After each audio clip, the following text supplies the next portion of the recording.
자, 이번 차량은 르노 삼성의 중형 SUV QM6입니다.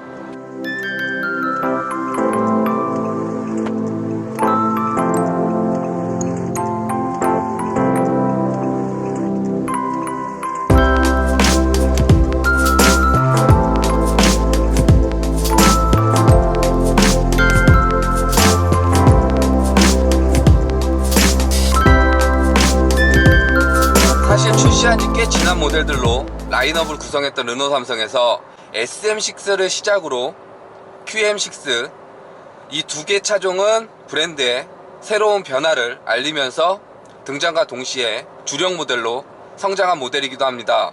각 세단과 SUV를 대표하는 이 두 차종 중에 2019년식으로 연식 변경을 거친 QM6, 이 녀석과 지금 한 일주일 정도 일상을 함께 보내고 있는데요. 자, QM6 2016년도에 출시가 됐으니까 벌써 3년이 됐네요. 2019년식이라고 해도 연식 변경을 했어도 외형적으로 처음 3년 전 등장했을 때하고 차이는 없습니다. 그리고 길에서도 자주 마주칠 수 있는 그런 차량이기 때문에 간단히 좀 생김새는 살펴볼게요. SM6의 SUV 버전이라고 봐야 되겠죠. 그러니까 중형 세단 SM6에서 보였던 디자인을 그대로 SUV QM6에 입혀줬는데 그게 전혀 어색하진 않습니다. 이제 눈에도 많이 익숙해지고 하지만 잘생겼어요. 스타일리시하고 이쁘게 생겼는데 우선은 전면부 살펴볼게요. 전면부는 그릴이 중심이 되고 그릴하고 헤드램프가 이어지는 형태입니다. 그 라인이 이렇게 들어가서 데일라이트까지, 이 C자 형태의 데일라이트, 이게 이제 르노 삼성을 대표하는 시그니처 디자인이 됐죠. 그래서 이렇게 보면 차체를 감싸는 듯한 느낌도 들고, 그리고 좀 더 폭이 넓어 보이는 그런 느낌도 듭니다. 거기에 헤드램프는 LED 퓨어 비전이라고 이제 LED 헤드램프가 품었는데요. 날렵한 형태도 괜찮고 야간에 빛을 발하는 그 형상도 상당히 괜찮습니다. 헤드램프하고 그릴하고 이어지는 이 전면부가 상당히 조화롭게 잘 이루어져 있고요. 한 가지, 이게 지금 바디 킷이에요. 그러니까 그 순정 액세서리거든요. 옵션인 사양이긴 하지만 밋밋할 수 있는 하단 범퍼 부분을 저렇게 순정 액세서리를 적용을 해서 멋을 부릴 수 있는, 꾸며줄 수 있는 이런 부분은 상당히 잘 해놓은 것 같고요. 측면은 이 헤드램프, 그릴부터 헤드램프로 이어져서 사이드 여기까지 이어지는 이 형태는 쭉 가져가고요. 그리고 2019년식이 되면서 사륜 구동 시스템, 이 로고가 하나 이쪽에 추가가 됐다고 합니다. 그래서 마무리를 해줬고, 하단 범퍼 액세서리처럼 측면에는 이 사이드 스텝이 들어가거든요. 그래서 이렇게 하면 밟고 올라갈 수 있는. 이어 후면부도 SM6 디자인이 그대로 녹여져 있죠. 기존 SM6가 갖고 있던 디자인에서 부피감을 키우고 높이를 올린 형태에서 잘 맞춰져 조화되어 있습니다. 그리고 테일램프 디테일은 이렇게 C자 형태로 되어 있어서, 그리고 중앙 엠블럼을 기준으로 서로 이렇게 만나는, 이어지는 형태를 해줬기 때문에 좀 더 균형감 있고 차체가 넓어 보이는 그런 구성을 보여주고 있고요. 그리고 요렇게 들어가면, 여기 지금 이게 영상으로 잘 보일지 모르는데 라인이 이렇게 해서 요렇게 꺾어 들어가요. 안쪽으로 계속 이런 식으로 입체감 있게 이렇게 형성한 부분, 이런 부분도 괜찮은 것 같고, 이 액세서리가 사이드 스텝만도 할 수 있고 앞뒤만도 할 수 있고, 뭐 세트 구성이 따로따로 되어 있다고 합니다. 풀 패키지도 있겠지만 어쨌든 이렇게 오너의 취향에 맞춰서 선택할 수 있는 이런 부분으로 구성해 놓은 부분은 상당히 잘한 것 같고요. 전체적으로 보면 디자인은 개인적으로 상당히 마음에 듭니다. 뭐 경쟁 모델에 비해서도 돋보이는 그런 생김새, 멋진 생김새를 가지고 있는 것 같고요. 실내 한번 볼게요. 실내는 이렇게 구성이 됩니다. 자, SM6에서 먼저 경험을 해봤기 때문에 아주 익숙한 그런 실내 디자인을 보여줍니다. 가장 기준이 되는 부분은 여기 센터 디스플레이, 세로 형태의 디스플레이가 되겠죠. 그러니까 이렇게 보면 이거를 기준으로 좌우 대칭 구조입니다. 좌우 대칭 구조로 되어 있고, 그리고 중앙 스크린은 8.7인치짜리 S링크라고 이 르노 삼성의 인포테인먼트 시스템인데요. 이 센터펫이 안에 거의 모든 기능을 다 통합시켜 놨습니다. 그래서 물리적 버튼들은 최소화 시켜 놓고 다 안으로 집어넣어 놨는데요. 그러니까 깔끔한 디자인은 상당히 보기 좋습니다. 그리고 좀 이렇게 앞선 디자인, 미래지향적인 디자인도 상당히 좋은데 여기다 너무 많은 기능들을 포함시켜 놓다 보니까 조작에 대한 직관성은 다소 부족한 편입니다. 이 상태에서도 공조기를 조절을 하려면 따로 여기를 클릭을 해서 다시 공조 시스템을 열어서 여기서 또 컨트롤을 별도로 해줘야 되는, 한 번 더 거쳐서 돼야 되는 이런 인터페이스 구조는 실제 사용하는 데 있어 갖고 약간 불편함이 발생할 수 있는 부분이고요. 대신 요 옆에가 여기 단축 버튼이라고 봐야 되겠죠. 단축 터치 버튼이라고 봐야 되는데, 여기 누르면 이제 홈, 여기 이제 내비게이션 T맵 적용되어 있습니다. 그리고 여기 근데 요 부분이 저는 마음에 들더라고요. 요 부분이 이렇게 하면 주행 보조 시스템이 한 번에 딱 떠요. 그래서 설정할 수 있게 차선 이탈 경보나 뭐 사각지대라든지 자동 긴급 제동 시스템, 요 부분은 상당히 잘 해놓은 것 같습니다. 온 오프를 자주 활성화시켜야 되는 버튼들은 물리적 버튼으로 마련을 해놨기 때문에 이런 부분에서 조금 더 편의적으로 개선만 된다고 하면 크게 불편한 부분은 없을 것 같고요. 적응이 되는 시간이 좀 필요하긴 하지만, 그리고 2019년식으로 연식 변경이 되면서 기능 하나가 추가가 됐습니다. 그게 바로 여기 자 생겼죠? 애플 카플레이 이 부분이 추가가 됐거든요. 여기 센터 콘솔 쪽에 USB 단자가 마련되어 있는 여기다 해서 아이폰을 이렇게 연결을 해주면 카플레이 라는 게 뜨고, 이렇게 S링크에 카플레이를 띄워줍니다. 화면 분할이 돼서 위에는 T맵이 나오고 이렇게 해서 보여줄 수 있는, 그러니까 세로 형태로 나왔을 때 블랭크 생기는 부분, 이 부분 조금 아쉽게 보이는데 좀 더 이렇게 크게 보였으면 좋겠는데, 주행할 때 크게 이질감 있는 부분은 없어서 잘 구성을 하고 있어서 이런 부분도 상당히 잘 해놓은 것 같고요. 이 상태에서 한 가지 또 곡을 다음 곡으로 넘기면 이렇게 보여주는, 연동해서 음악 스트리밍 할 수 있거나 뭐 이런 부분들이 있어서 이런 부분들 추가가 된 거는 상당히 반가운 부분인 것 같고요.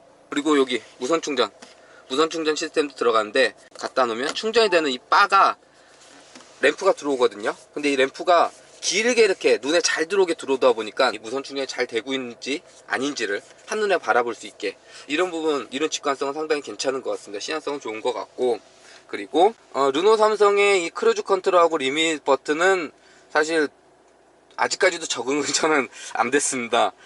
이 버튼이 여기 활성화되어 있는 부분에 대해서는 아직까지 적응은 안 됐는데, 막상 또 오너가 돼서 실제적으로 사용해서 익숙해지면 뭐 크게 문제 삼을 부분은 아니라고 보고요. 이 차량은 그 QM6 R2 트림의 시그니처 최상위 트림이고요. 거기다 옵션도 거의 다 들어간 풀옵션 차량이라 시트는 나파 가죽이 적용이 되어 있습니다. 그래서 시트 질감도 상당히 괜찮은 편이고, 포지션해서 몸을 착자시키는 느낌도 괜찮고요. 쿠션감도 괜찮은 편이고, 시트 구성은 상당히 마음에 듭니다. 그리고 계기판은 여기 7인치 디지털 전자식 계기판하고 아날로그 소음계하고 여기 주유 게이지는 아날로그와 전자식 계기판이 조합된 형태로 이렇게 보여지고요.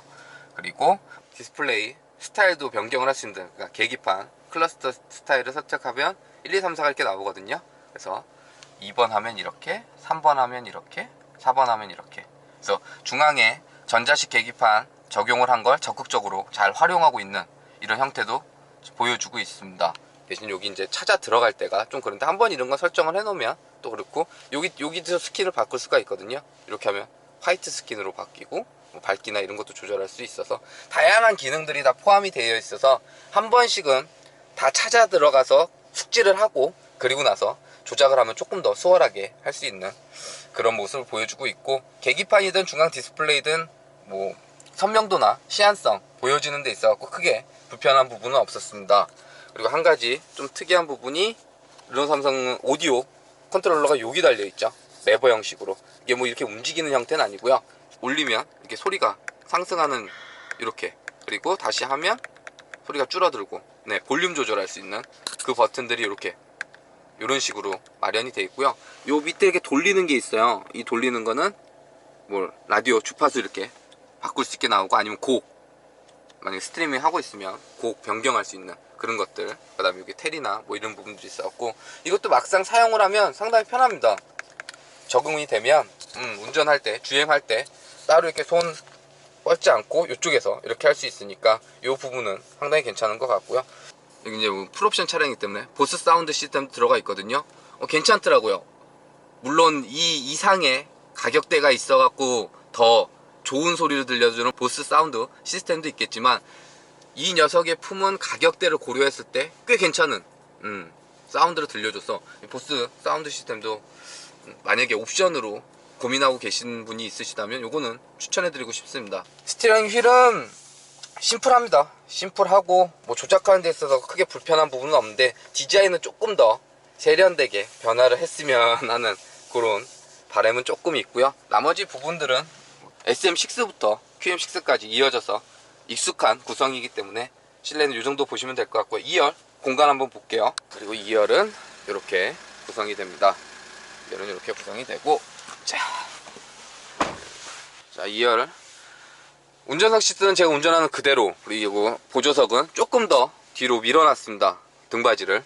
근데 공간은 이 정도 나오거든요. 뭐 부족함 없습니다. 공간에 대해서 레그룸 넉넉하고 헤드룸도 거의 뭐 부족하다고 느낄 만한 공간은 아니고요. 잘 뺐습니다. 여기도 이렇게 올라가 있어요. 루프 라인이 이렇게 올라가 있어서 여기 헤드룸 공간을 조금 더 만들어준 이 부분도 상당히 괜찮고, 1열 시트와 동일하게 2열 시트에도 나파가죽 적용해 놓은 이 부분도 괜찮은 것 같고, 시트의 착자감이나 약간 SUV이기 때문에 시트 포지션이 높은 건 있어도 뭐 착석을 해서 크게 불편함이 느껴지는 그런 느낌은 없습니다. 거기에 에어벤트를 포함해서 USB 충전 단자나 뭐 12V짜리 이런 것도 잘 마련이 되어 있고요. 요거를 이렇게 내리면 이쪽에 컵홀더도 마련이 되어 있고 한데, 여기가 열선 시트가 있어요. 2열 열선 시트 이렇게 하면 활성화되는 열선 시트 조절 버튼이 있는데, 여기 중앙에 누가 앉으면 이걸 활성화 시킬 수가 없어서 이 부분은 조금 불편하다고 생각될 수도 있는 그런 부분 같고요. 공간이나 시트 구성에 대해서는 특별히 불편한 사항은 없는데요. 단 한 가지, 이 등받이 각도 조절 기능이 없어요. 그러니까 좀 더 2열 승객들이 장거리를 이동하거나 할 때 이 등받이 각도가 조절이 되면 훨씬 더 용이하게 이동을 할 수 있기 때문에 이 부분은 좀 르노 삼성이 빠른 시일 안에 추가를 해줬으면 좋겠습니다. 지금 상태도 뭐 등받이 각도가 그렇게 기울고 뭐 서 있고 이런 형태는 아닌데, 크게 불편함은 없어도 어쨌든 조절이 되는 것과 안 되는 건 큰 차이가 있기 때문에 이 부분은 르노 삼성에서 빠른 시일 안에 좀 추가를 해줬으면 좋겠고요. 파노라마 썬루프도 적용되어 있거든요. 여기 하면 이렇게 해서 열리고, 그리고 다시 오픈이 되는 형태. 그리고 루프는 여기까지만 오픈이 되거든요. 아마 썬루프를 포함해서 2열 공간은 이 정도 보시면 될 것 같고요. 적재 공간 한번 볼게요. 트렁크는 여기를 하면 이렇게 전동식 트렁크 적용이 되어 있고요. 공간은 이 정도 보시면 됩니다. 또 플랫하게 평평하게 되어 있는 편이고, 공간은 이런 데도 수납 공간이 따로 마련되어 있는 부분, 그 다음에 12V 아울렛도 마련이 되어 있거든요. 이런 부분도 괜찮게 구성을 해놔서 뭐 산타페나 소렌토의 적재 공간까지는 아니지만 그래도 상당히 유용한 그런 적재 공간을 보여주고, 시트도 폴딩 되기 때문에 상황에 맞춰서 화물을 적재할 수 있도록 되니까, 폴딩은 여기 당기면 의자가 접히는 그 형태거든요. 이렇게 트렁크 공간은 이 정도 보시면 될 것 같고요. 특히 소지한 채 차에서 이렇게 멀어지면 자동으로 도어가 잠기는 이런 기능이 포함이 되어 있고요. 후면부 가서 키 소지한 채 킥하면 이런 식으로 자동으로 트렁크가 오픈되는 이 기능도 포함이 되어 있습니다. 우선 파워트레인은 2리터 4기통 디젤 엔진을 품고 있고요. 최고 출력은 177마력, 최대 토크는 35.7, 이 정도 되는 걸로 알고 있습니다.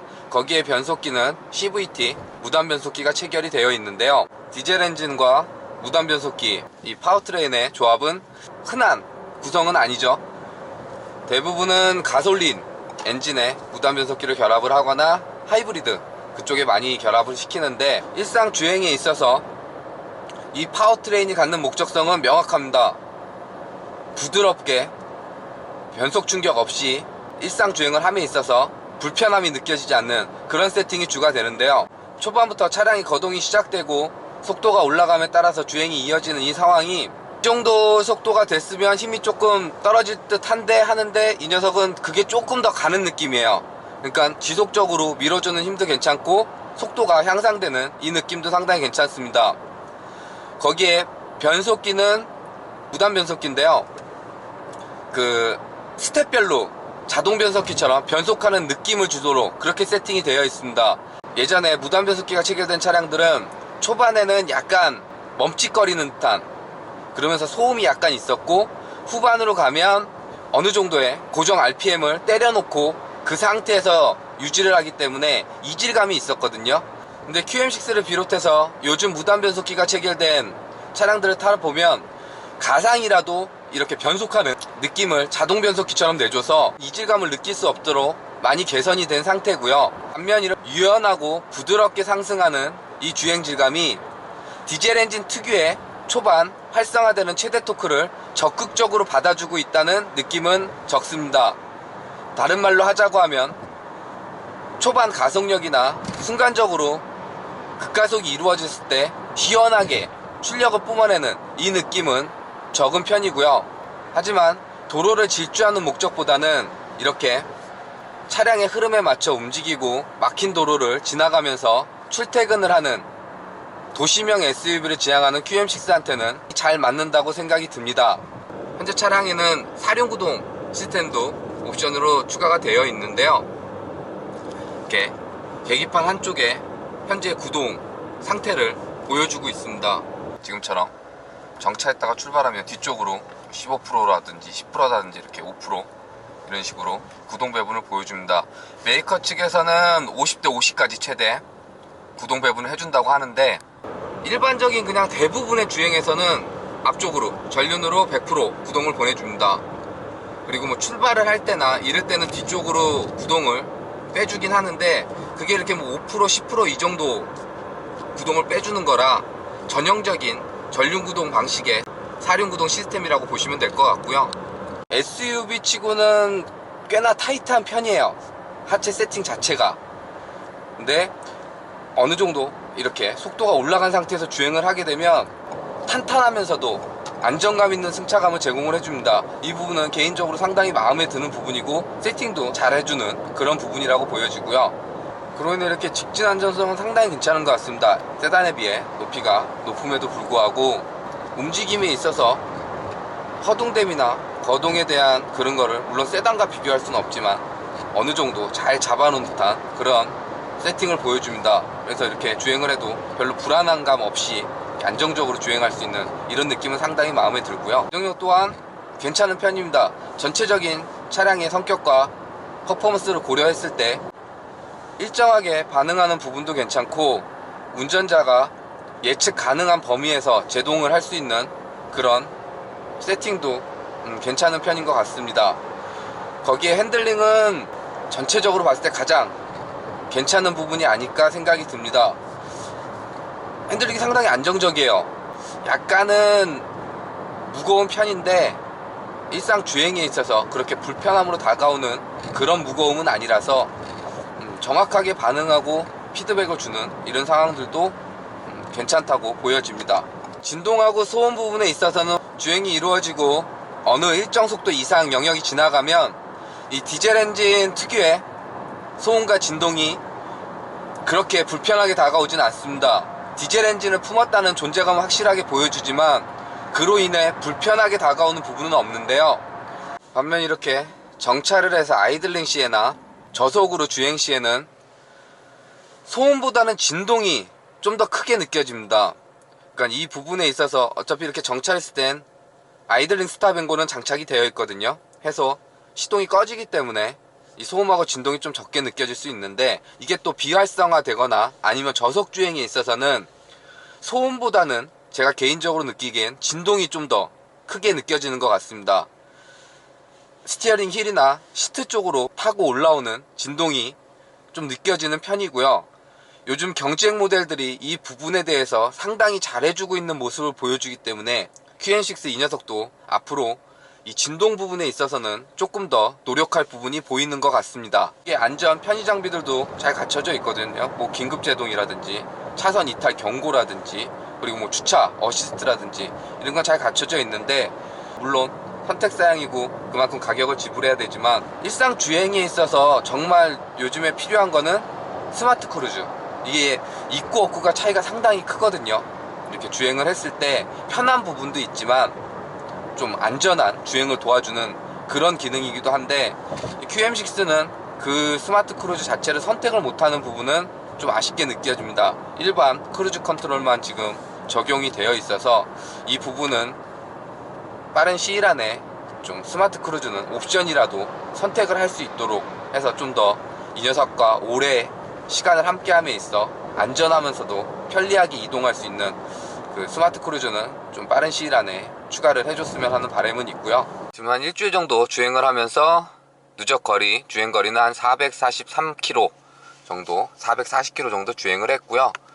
연비는 지금 트림상은 리터당 12.5km 정도를 수치를 보여줬습니다.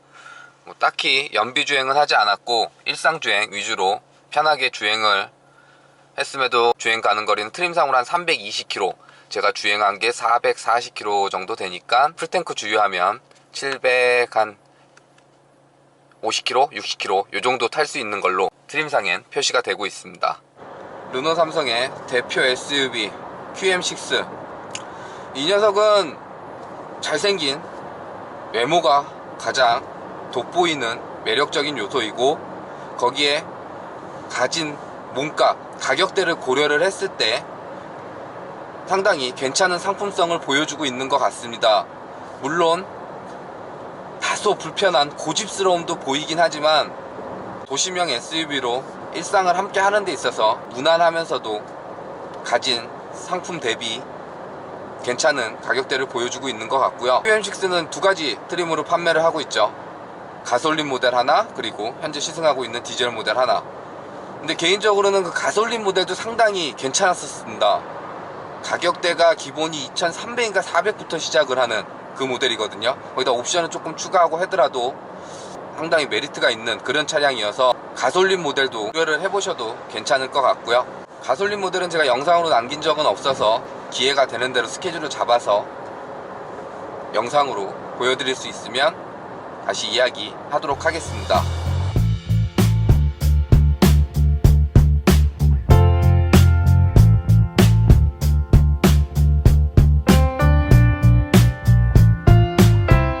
네, 안녕하세요. 예, 개그맨 양성국입니다. 우리 또 자동차 전문 TV 레알 TV 여러분들 많이 시청하고 계신데 더욱더 재미있는 소식이 많이 있으니까 여러분들 레알 TV 많이 시청 부탁드립니다. 레알 TV 많이 사랑해 주세요. 안녕하세요 시청자 여러분, 저는 레이싱 모델 한소울입니다. 저희 레드 RPM 레알 TV 많이 시청해 주세요.